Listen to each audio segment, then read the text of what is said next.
Hablan los doctores, un espacio con sentido de salud para conocer algo más que medicina. Con los doctores Eladio Hernández, psicólogo. Amaury García, neurocirujano. Y Nelson Rodríguez, pediatra. Hablan los doctores, el mundo de la salud en su más completa dimensión.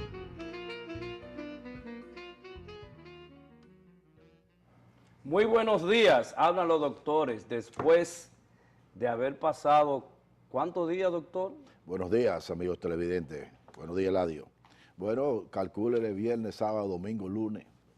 Está exquisito eso en noviembre. Bueno, realmente se acomoda para que la gente que tenga unos chelitos pueda ir a disfrutar. Y se vayan por ahí mismo, ¿verdad? Hacer turismo interno. Bueno, nosotros iniciamos, hablan los doctores, hoy martes. Un lunes y marrón se le dice esto. Hoy es martes 10, hay algunas informaciones sumamente interesantes que aparecen en la prensa, que van a continuar las lluvias hasta el día de mañana, que se va a ir casi, el próximo domingo se va a inaugurar un nuevo paso a desnivel en la 27 de febrero, esquina privada, que van a cerrar el tramo de la 27 con Caonabo para ampliar también esta parte, así que hay que tomar en consideración toda la gente que viene de esta parte, atravesando esta parte. Lo que yo siempre veo es que todas las soluciones son este-oeste, no hay soluciones norte-sur. Es decir, que eso tiene que estar combinado, porque las personas que están transitando norte-sur, sur-norte, tienen dificultades, porque es que todas las soluciones, sobre todo en ese tramo de la avenida 27 de febrero. Usted dice de Herrera hacia el centro. Oeste, oeste, es decir, todas son soluciones donde el tránsito fluye hacia allá, pero evidentemente que el tema del norte-sur no está resuelto, y por eso tú ves también que se contribuye a hacer una especie de embudo cuando quieren penetrar a esas vías. Está el tema de la seguridad social también. Ahí sale una información en el Diario Libre con respecto a la inclusión de unas 15 enfermedades dentro del Plan Básico de Salud y que tendrían una cobertura total, es decir, de manera integral. Y ese es, digamos, uno de los resultados de la revisión y actualización del Plan Básico de Salud o Plan de Servicios de Salud, tal como se le conoce. Lo que se realizó durante todo este año, donde participaron todos los actores, bueno, estamos hablando... Que tú estuviste señalando de esto hace 2 semanas. Así es. Hablaste de esta primicia. Así es. Entonces, esa propuesta ya se concluyó, está en estudio por parte de la CISARRIL y evidentemente que tiene que pasar por un proceso de socialización y de consenso con los diferentes actores, pero lo importante de ella es que todos participaron en lo que fue esa revisión.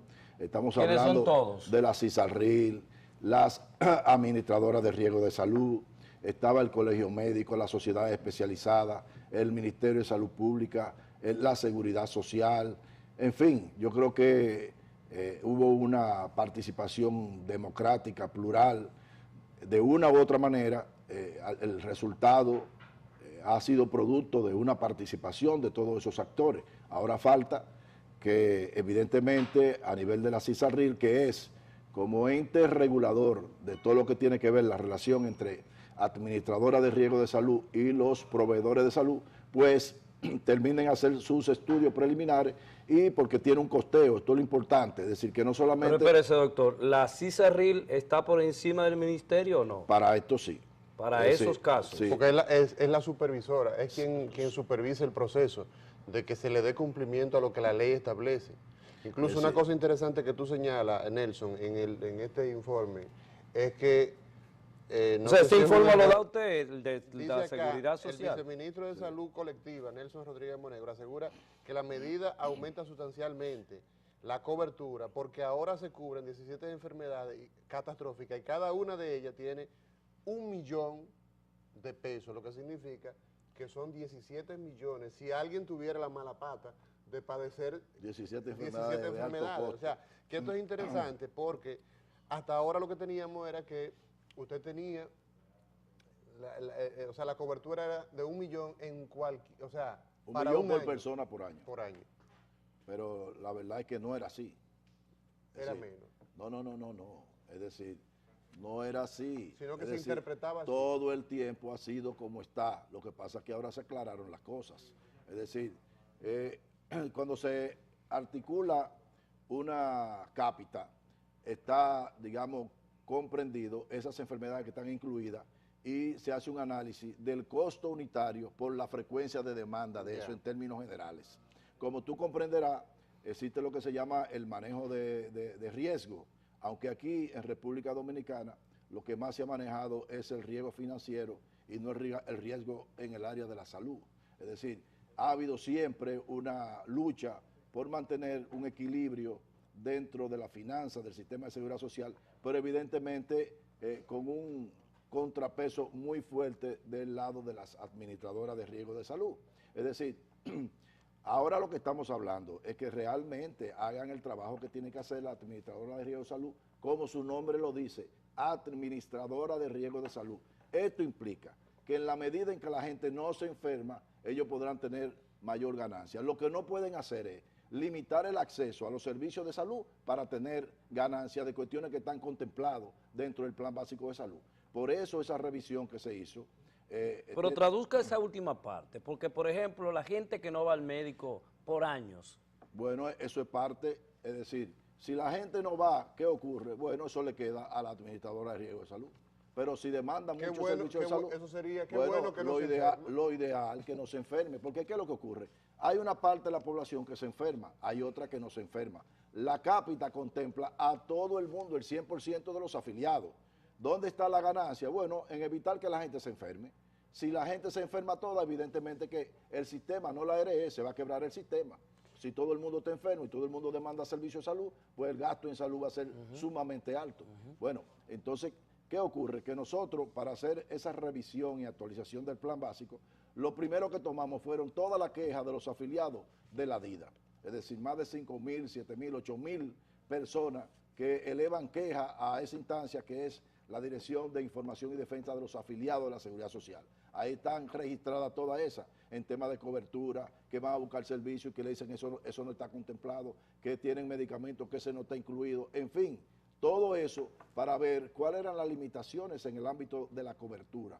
Eso lo tomamos, pero también hicimos un análisis de situación de salud en el país, tomando en cuenta lo que es el perfil epidemiológico, además la carga de enfermedad, cuáles son las enfermedades que mayor demandan servicios en los hospitales y a nivel privado.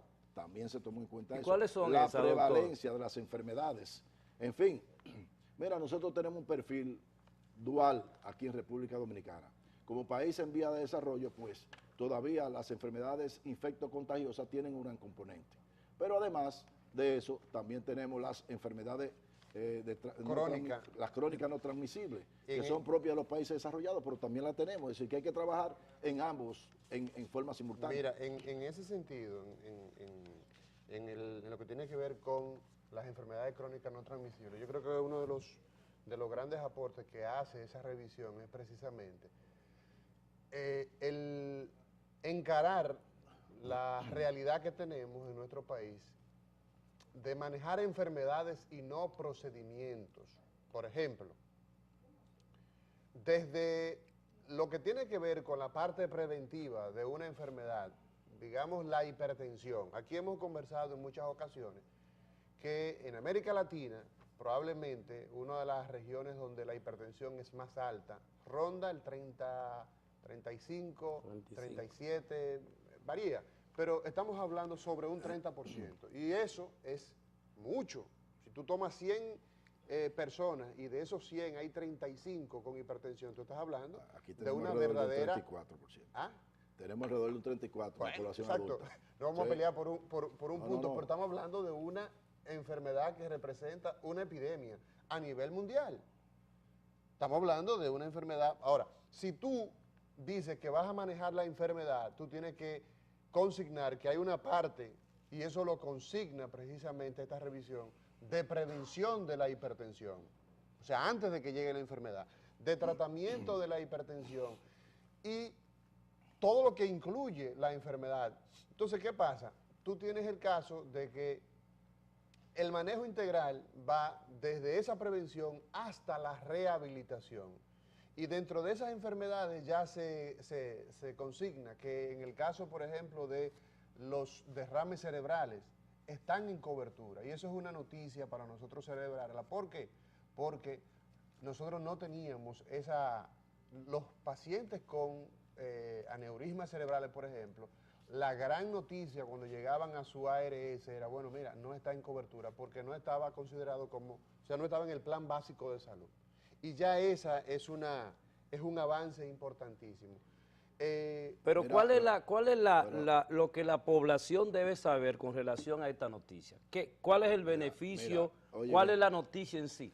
Óyeme, que hay una revisión y actualización del plan básico de salud y que le va a dar mayor cobertura a los servicios de salud. Sí, hay más enfermedades incluidas y sobre todo cuando hablamos de estas 15 enfermedades, es un manejo de tipo integral y sin tope. No tienen tope cuando se apruebe, porque ya se revisó, ya se hizo la propuesta, está en revisión. De aprobarse estas 15 enfermedades, no tendrán tope en el tema del financiamiento. Es lo que se lleve la enfermedad. Un diabético, por ejemplo. Todo, óyeme bien, es todo lo que se lleve. No es cuestión de que nada más tiene incluida 1 millón, que tiene medio millón. No, lo que se lleve. Entonces, ¿sabes qué significa eso? Eso significa que las ARS, partiendo del hecho de que su negocio es garantizar sus ganancias, van a tener que hacer inversiones ¿en qué? En la parte preventiva. ¿Por qué? Porque tú dices, bueno, tú tienes el caso de un diabético. Cuando un diabético empieza a descompensarse, termina en cuidados intensivos y el costo de ese manejo en cuidados intensivos sobrepasa medio millón de pesos, ¿qué tú vas a tener que hacer? Bueno, vamos a crear las condiciones para que esa persona, por un asunto de costo, por un asunto de mercado, las ARS van a tener que darle cumplimiento a lo que es la parte preventiva, a que esa persona no se complique. Entonces, eso es una ganancia adicional. Pero ellos serán entonces juez y parte, porque... No, es que la ley establece que las ARS destinen un porcentaje, yo no recuerdo cuál es el porcentaje. Por eso se le paga. Nelson, ¿cuál es el porcentaje que establece? 67 pesos de la cápita. De 67 de unos 900 y algo. No, ya subió a 1014. Bueno, entonces... Perdón, 914. Exacto. De los 914 que ahora va 67 están dedicados a promoción y prevención. Entonces eso ya es un beneficio. Al margen de cuál es la finalidad, porque es un negocio y hay que entenderlo. Nadie invierte en un negocio para perder. Pero lo interesante de esto es que como forma de prever, tener que invertir la menor cantidad, si tú te enfermas, inviertes más en curarte, pero si tú haces la parte preventiva, pues obviamente que va a tener que tener un programa de manera sustancial, sostenido en el tiempo. Mira, lo que yo digo con respecto al tema de la promoción y la prevención, promoción de la salud, prevención de enfermedades, es que ese dinero está destinado para promoción y prevención de sus afiliados. ¿Qué es lo que hacen las ARS? Interesante. Lo que hacen es que muchas veces utilizan ese dinero para promocionarse ellas, ¿ve?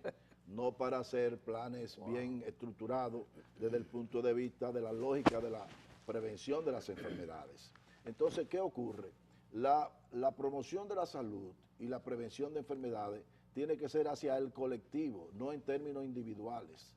Por eso yo creo que es importante pensar en modificar la ley, de modo que, como la ley le atribuye que todo lo que es promoción y prevención colectiva pertenece al Ministerio de Salud Pública, así hace la ley, y tiene que ser financiado con el presupuesto nacional, no menos cierto es que estos dineros que están en promoción y prevención de los afiliados no lo utilizan de manera adecuada. Entonces, yo he propuesto de que debe modificarse la ley para que esos 60, primero para que la ARS no tenga que ver con promoción y prevención, sino que es el ministerio. pero que ese componente de esa cápita pase al Ministerio de Salud. Y con eso nosotros tendríamos resuelto todo el financiamiento de que es el problema del tema de la promoción, Pero eso es una educar a la propuesta, gente. Eso es una propuesta. Sí. Y eso significa que ese porcentaje, esos 67 pesos, no lo maneje la ARS, sino que se destine... Que lo maneje el Ministerio de Salud Pública a través de Salud Colectiva, que es la que tiene que ver con la colectividad. Entonces, como Salud Pública es la que maneja todos los indicadores, el tema del perfil epidemiológico y todo eso, entonces sabe a ciencia cierta hacia dónde. Bueno, tú tienes el tema del dengue.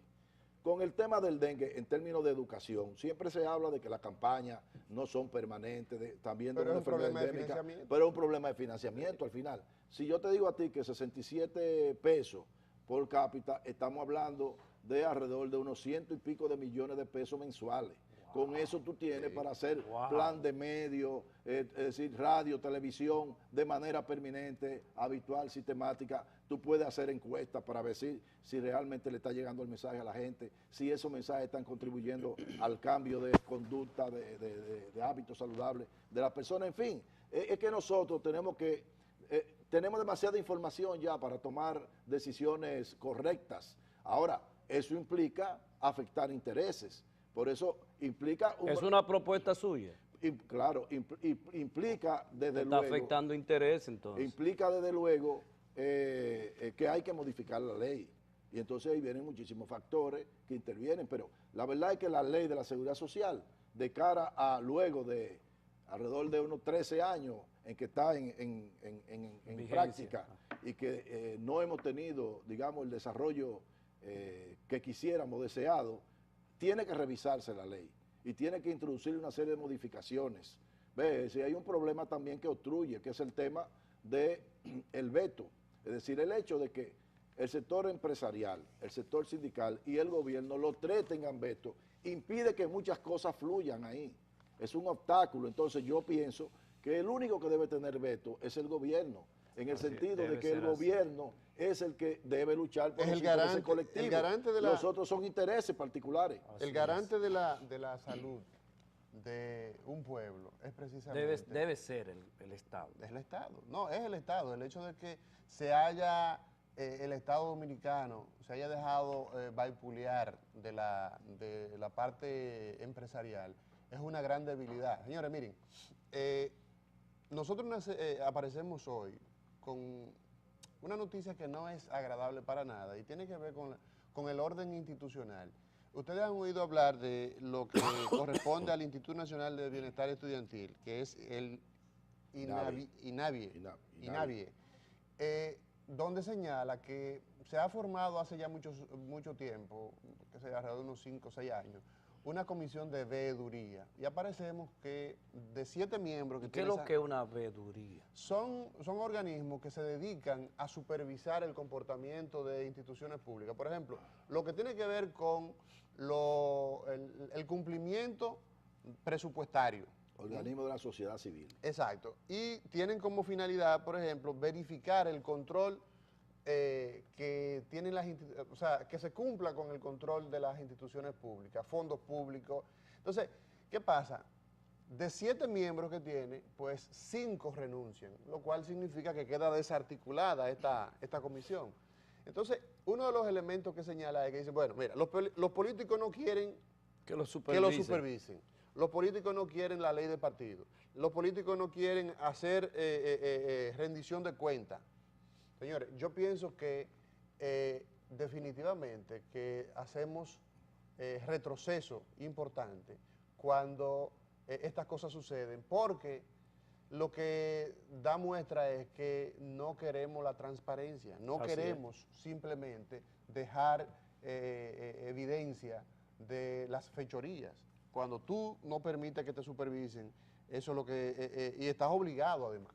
Amaury, antes de iniciar el programa, yo le preguntaba que me aclarara al doctor Nelson Rodríguez Monedo aquella interpretación que se tiene en la prensa de que se sigue aparentemente acusando a que la no formación de los médicos aparentemente sigue empujando el problema del dengue. ¿Cuál es la realidad en ese sentido, doctor? Aclárenos la situación. Mira, ¿Por qué la ministra insiste en cada declaración, incluyendo la de ayer, donde aparece el doctor Rodríguez Monegro también, insistiendo en que una de las culpas de la propagación del dengue es que los médicos no tienen aparentemente manejo de la situación. ¿Qué realidad hay en esto, doctores? Mira, yo pienso que es desafortunada lo que dice la doctora Altagracia Guzmán Marcelino respecto de que la culpa, y yo pienso que eso lo hayamos superado, pienso que el hecho de involucrar a las universidades, a los ayuntamientos, a las iglesias, a todas las instituciones estatales en ese plan que lo saludamos, se dio hace 2 semanas atrás, ese plan que buscaba iniciar de manera nacional la eliminación de los criaderos, bajo el punto interesante y lógico de que si tenemos menos mosquitos, menos criaderos de mosquitos, la enfermedad naturalmente va a empezar a descender. Yo pienso que ese discurso se había echado de lado, porque definitivamente que si en medio de una crisis como la que tenemos, lo que ha resultado ser esta situación del dengue, lo que a todas luces demuestra es la ineficacia que la ministra ha tenido en ese sentido. Ahora bien, si nosotros descuidamos el tiempo, desperdiciamos el tiempo estableciendo culpables cuando el problema lo tenemos encima, yo creo que es muy desafortunado. Yo pienso que es muy cierto que tú puedes tener situaciones de desconocimiento, pero la supervisión en los hospitales, fíjate que el proceso hospitalario, y yo creo que todos los que hemos participado de las actividades sanitarias a nivel de hospitales, tenemos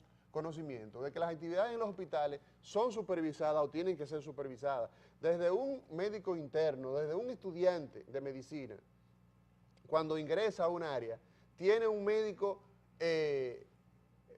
general, por ejemplo, y ese médico general tiene médicos residentes, y ese médico residente tiene especialistas. O sea, que la supervisión, cuando se rompe, cuando no funciona, entonces obviamente que podemos tener estas situaciones. Yo pienso que... Mira lo que pasa, oye bien, lo que pasa es que usualmente los medios resaltan la parte más conflictiva. Así es. Es decir, dentro de los factores que tienen que ver, porque lo que estamos hablando aquí es de la letalidad por el dengue, es decir, no estamos hablando de la epidemia en sí, sino de los niveles de muerte que hemos tenido por la enfermedad, que cuando lo comparamos con otros países similares o que están por detrás de nosotros en términos de desarrollo socioeconómico, pues no tienen esa letalidad. Entonces eso traduce indefectiblemente que hay un problema de calidad en la atención. Ahora, eso tiene múltiples factores, no solamente es el médico es uno de ellos, muy importante por cierto, pero evidentemente que de la forma como está organizado y estructurado todo el sistema de atención a la salud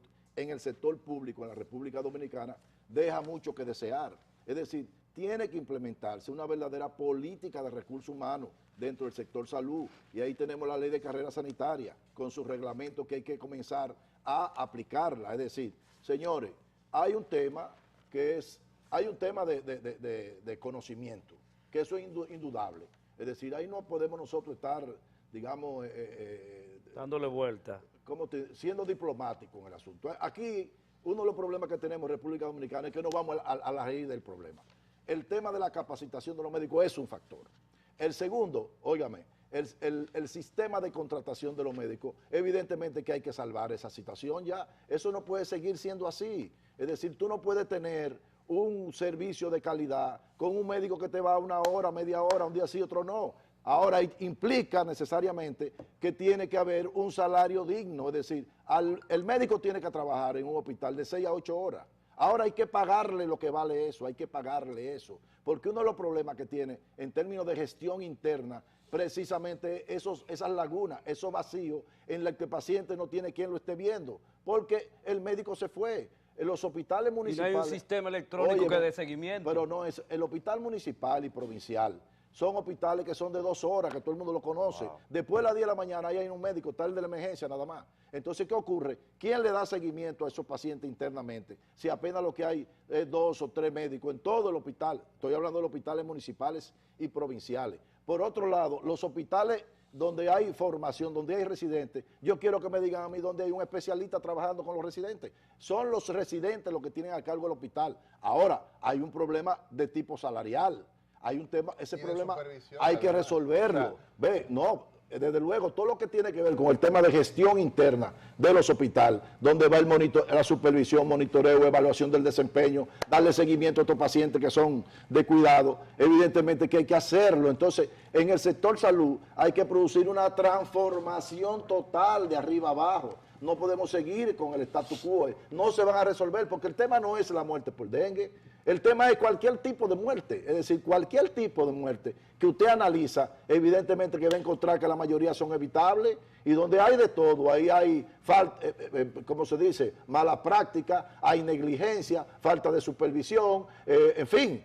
Es decir, es un problema grave que tenemos en términos de atención, porque tú tienes la mortalidad materna, tienes la mortalidad infantil, es lo mismo que lo que está ocurriendo. Entonces, todo eso hay que cambiarlo. Precisamente el tema de la separación de funciones va ahí, pero eso implica que lo que es el Servicio Nacional de Salud realmente juegue el rol en términos de cambiar toda la estructura organizativa. Ve, tú dices, aquí se habla de atención primaria. Óyeme, nosotros no hemos hecho la inversión en atención primaria que demanda, y es verdad. Si tú tienes, porque aquí se habla, y lo hemos dicho otra vez aquí, no, que el primer nivel de atención debe resolver el 80% de los problemas. Pero ¿dónde está, está funcionando? Oye bien, pero eso es si tiene capacidad resolutiva. Exacto. Es decir, si no tiene capacidad resolutiva, y esto implica la infraestructura, la tecnología y el recurso humano capacitado en el tiempo que debe estar ahí. No es cuestión, usted va a una unidad de atención primaria y resulta que a lo mejor a las 9 llega el médico, a las 12 o a las 11 ya no está ahí. Tiene toda la tarde eso vacío ahí, y la gente para dónde coge, para los hospitales. Entonces eso es lo que hay que transformar definitivamente. Si no lo hacemos, vamos a seguir con este tipo de problemas. O sea que es una interpretación, escúchame a Mauri, es una interpretación errada de la prensa con relación... Errada no, la prensa es lo que resalta un punto de la que la doctora ha dicho. Pero hay un detalle en todo esto, y es, señores, que nosotros tenemos una pobre, pero muy pobre, pírrica inversión en salud. Señores, aquí nosotros hemos estado hablando hace mucho tiempo de que el sector salud requiere mayor inversión. Tú no puedes, eso que tú dices, Nelson, de que tú tienes que colocar 6 horas de trabajo, 8 horas, eso es lo ideal, y que se les pague, pero ¿dónde están los recursos? ¿Dónde están los cuartos? O sea, en la República Dominicana se necesita una mayor inversión en el tema salud. Pero obviamente que nosotros tenemos que dar muestra de que podemos regentear lo poco que tenemos, porque si tú le entregas al sistema de salud los recursos que requiere sin haber hecho los ajustes pertinentes, esto es prácticamente quizás echar dinero por la borda. Bueno. Mañana miércoles, 16,000 médicos estamos aptos para hacer el cambio de autoridades en el Colegio Médico Dominicano. De manera que mañana Waldo Ariel Suero, Aurora Concepción Sierra, Hugo Bautista y Clemente Terrero compiten para presidir. Yo soy de Dignidad Gremial, yo estoy con Aurora Sierra, la doctora Aurora Sierra. ¿Usted, doctor, tiene alguna identificación? No, yo... El PLD, ¿sabes lo que dice el PLD? El PLD dijo, elijan ustedes. Que los médicos elijan lo que entiendan más les convenga. Como también quien nos va a sustituir ahora, también eligió por donde se fue. ¿Cómo es? Sí, quien viene ahora detrás de nosotros. El patrón se fue con Miguel Vargas. Se fue con Miguel Vargas. Gobernista. Nada, entró con el gobierno. Hemos terminado por el día de hoy, así es que esperamos contar con su anuencia de poder entrar a sus hogares con una versión más de Hablan los Doctores. Tengan ustedes muy buen día y los esperamos mañana a esta misma hora. Hablan los Doctores, un espacio con sentido de salud para conocer algo más que medicina. Con los doctores Eladio Hernández, psicólogo. Amaury García, neurocirujano. Y Nelson Rodríguez, pediatra. Hablan los doctores, el mundo de la salud en su más completa dimensión.